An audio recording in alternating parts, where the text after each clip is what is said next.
We Could Have Tea Together. Chapter 8. A Miraculous Ladybug Fanfiction written and narrated by Mira Rose. Artwork by Yuki on Pixiv. You can find a link to Yuki, as well as to the other 7 parts of the story, by following the links in the description box. Now then, if you are still listening, don't forget to leave a thumbs up and a comment to support the YouTube algorithm, and if you don't know what to comment, put wedding planner. Please enjoy We Could Have Tea Together, Chapter 8. Marinette Dupang Chang, 24 years of age. If anything were to describe the mood of the day, it would be anxiety. Sure, there were several reasons to be anxious, but Marinette couldn't pin down the root of it all. The memories she didn't have, her actions in getting there, not knowing if Cat Noir knew he was the reason they took them away, not knowing if Cat Noir knew something was missing to begin with. Maybe she should visit her therapist again. Marinette? Tiki floated up as she set down a box of decorations a little too hard. What time is it? Almost 6. Okay. They weren't running behind yet, but it could easily go that way. She'd set up most of the decorations last night for the run-through, but the bride's mother wanted some details changed last minute, which is always to be expected and budgeted for. At least it's not an entirely new color palette. Right, Marinette laughed, thinking about a wedding last summer. That was exciting, and she built them twice. Come on, if we're lucky, you can have first dibs on the lunch spread. But the caterers won't be there for another 3 hours. Okay, well, remember the emergency kisses in the front seat pocket? Tiki zipped off, not bothering to answer. Silly Kwame.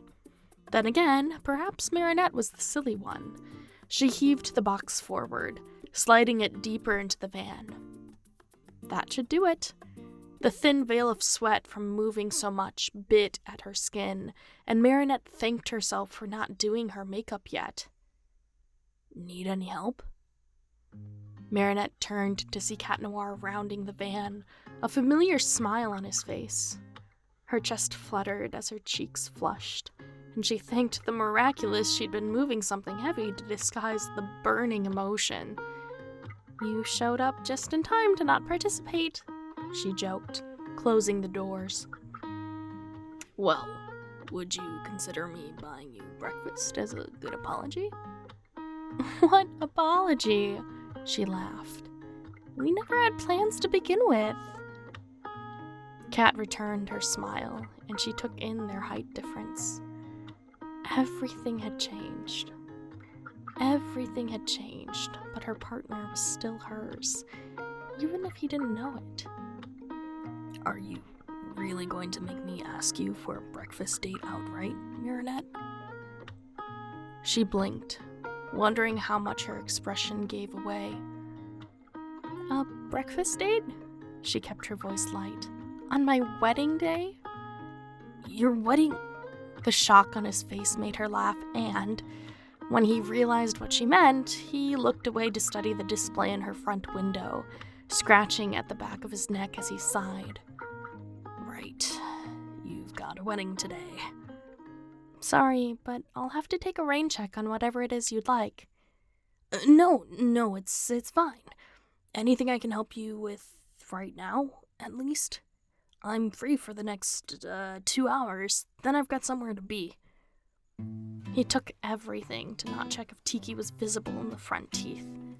Usually she could trust her to hide, but when there were treats involved, the sweet tooth wasn't at her best performance levels. That's sweet of you, Cat, Marinette said, shaking her head. But I'm about to head out. Oh. His shoulders slumped. Okay. Thank you. Yeah, of course. Temptation wears black leather. It would be so easy to nod and share a breakfast, but the client comes first. No matter what, the client came first, and Alia was going to meet her there. If Marinette didn't show up, Alia wouldn't have anything to do and be at the mercy of the mother of the bride's stabbing questions. She gave him a somewhat awkward wave, then opened the driver's side door, climbing in and buckling her seatbelt. "Tomorrow?" Cat said, leaning into her window. "Sure. Breakfast tomorrow, kitty." Marinette reached over to flick the bell between his collarbones, but only after I'm done unpacking. "Deal." He pushed himself off the car and took a few steps back. "See you tomorrow, Marinette." "See you tomorrow." Marinette turned the van on, then shifted from first to second gear as she tootled down the road. Goodness, that cat really knew how to time his appearances, didn't he? Marinette snuck a glance to make sure Tiki was in the glove department, then made a right turn. The venue was outside of Paris proper, so she needed to beat traffic. "Girl, you need to get the AC fixed," Alia said, opening the back doors after she parked at the venue. "Your cheeks are flushed." She laughed, knowing full well she spent the ride thinking about Cat Noir. "Come on, before the guests arrive." "I can do the second half once you tell me where everything goes so you can do your makeup." "Sounds good." All a part of the job, although Marinette could feel a pimple forming on her chin. "Let's get started." As Marinette powdered her face, she noticed Tiki staring at herself in the mirror. "What is it?" she asked, curious what her little partner pondered so deeply. "I wonder if Plag remembers." "If Plag remembers what?" "Who you are."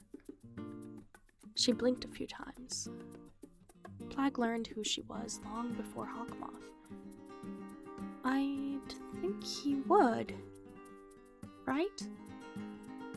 "Right." She stayed silent a moment longer. "If Hawkmoth was Cat Noir's dad, why didn't he feel Noir's presence?" "The butterfly Kwame?" "Yeah." Tiki looked down. "He's one of my besties." Marinette knew better than to smile at the slang Alia taught her right now. "I'm sure Cat Noir's keeping him safe, little bug." "Yeah, hopefully he has Plag." "Pros and cons to that one," Marinette laughed.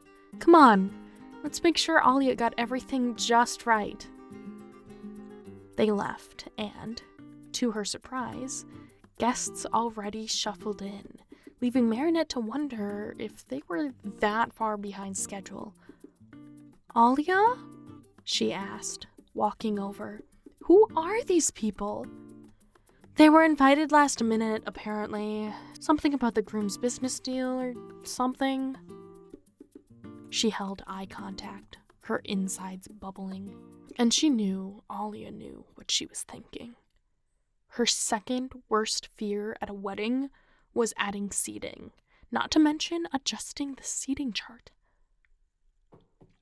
"How?" She swallowed, feeling an uncomfortable, jittery tingle in her rib cage.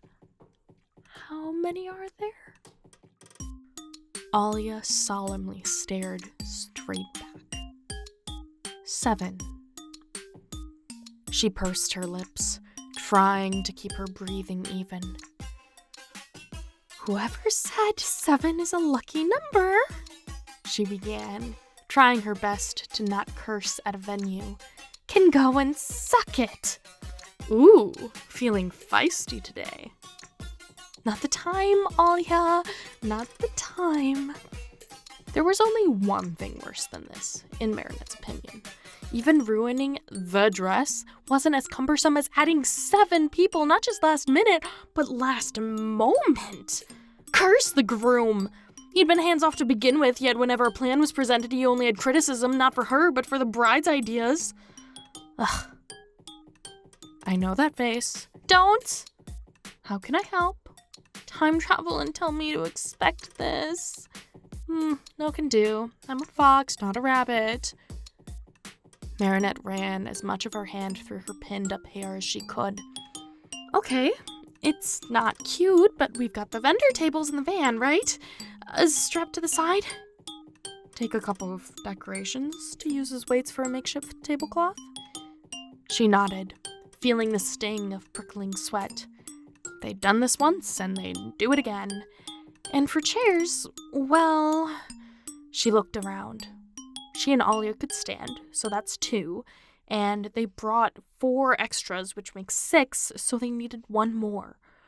1 more chair. Has anyone not RSVP'd? No, you know that. Hopefully a +1 gets in a fight, though. This was an outdoor venue, no less. Arg, 7! Who invites 7 people the day of a wedding that costs nearly $300 a plate? But it all worked out. Marinette made sure of it. As the bride took photos with her bridesmaids, she and her partner set to work, with Tiki pinning the underside of the tablecloth as they decorated it. At the end of it all, the rectangle edition didn't stand out too much against the rest of the round seating arrangements, and the grandma of the groom used a walker, so they were able to pull her chair. Phew. The guests continued to arrive, and Marinette decided it was prime time for a little hydration. Ollie excused herself to the bar, while Marinette opted for angry water, pouring a can of seltzer into a glass and tossing it into the recycling before going to greet the guests she recognized from planning. This is fine. Everything's fine. Just a blip. The run-through last night went smoothly, so nothing would go wrong. Nothing would go wrong, except for her recognizing the man chatting with the groomsmen on the other side of the gazebo. A sight that lurched her heart, slamming it against her ribcage like a belly flop from the high dive.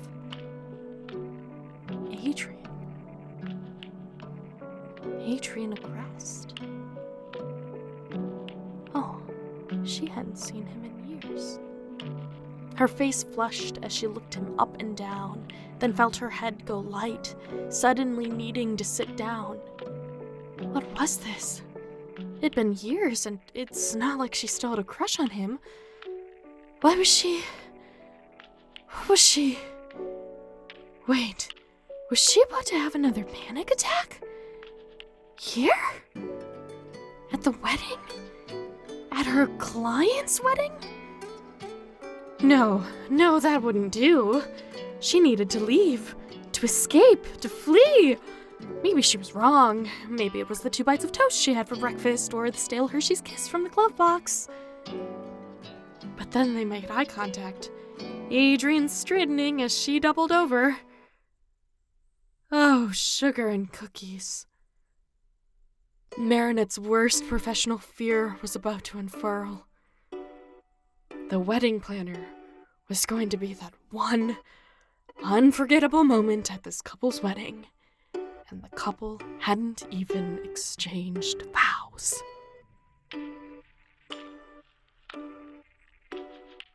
Thank you so much for listening. Chapter 9 is on the way. In the meantime, you can check out these other videos for more fanfiction, and I will catch you in the next one. If you haven't already, don't forget to leave a comment, and if you don't know what to comment, put Marinette's fear. Bye!